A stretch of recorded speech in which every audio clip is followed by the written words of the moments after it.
Hamlet's language can be very, very elevated. It can very lofty.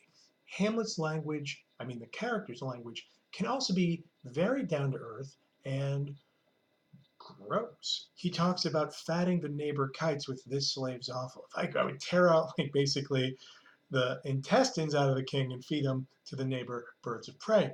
All right, things get really gross. Particularly Hamlet's language is marked, and we could pull in all kinds of threads. I'm going to pull in this one. Hamlet's language, the character's language in the plays, is a complicated tapestry. Tapestry.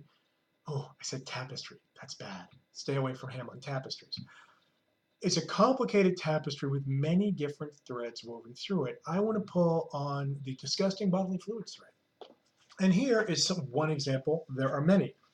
In Act 3, Scene 4, line about 92, he is arguing with his mother, telling her not to have sex with her father anymore. And he says, nay, but to live in the rank sweat of an enseamed bed, stewed in corruption, honeying and making love over the nasty sty. Listen to that. Rank sweat, nasty grease, but in the enseamed bed, it's a greasy bed. Stewed because they've gotten all sweaty and gross having their gross sex. Stewed in corruption. So if you're stewing in it, it's a fluid of some kind, all kinds of fluids. Honeying and making love over the nasty sty. Tell us how you feel, Hamlet.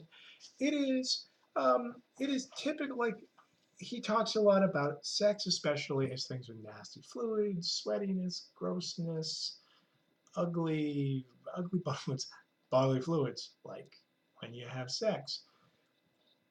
Hamlet's language frequently expresses disgust with the human body, both sexually and both the human body alive and sexual and the dead body.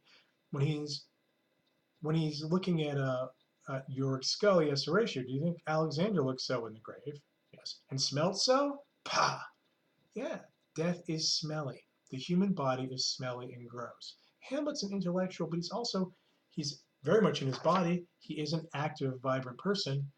I know you think he's a big, passive, emo character who never gets around to doing anything.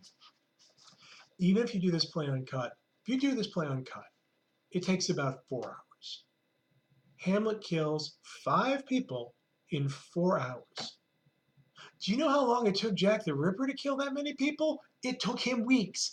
Hamlet gets to full Jack the Ripper in 4 hours, man. Don't tell me he moves too slow. He kills, on the average, one other character every 48 minutes. And everybody's like, why are you so slow?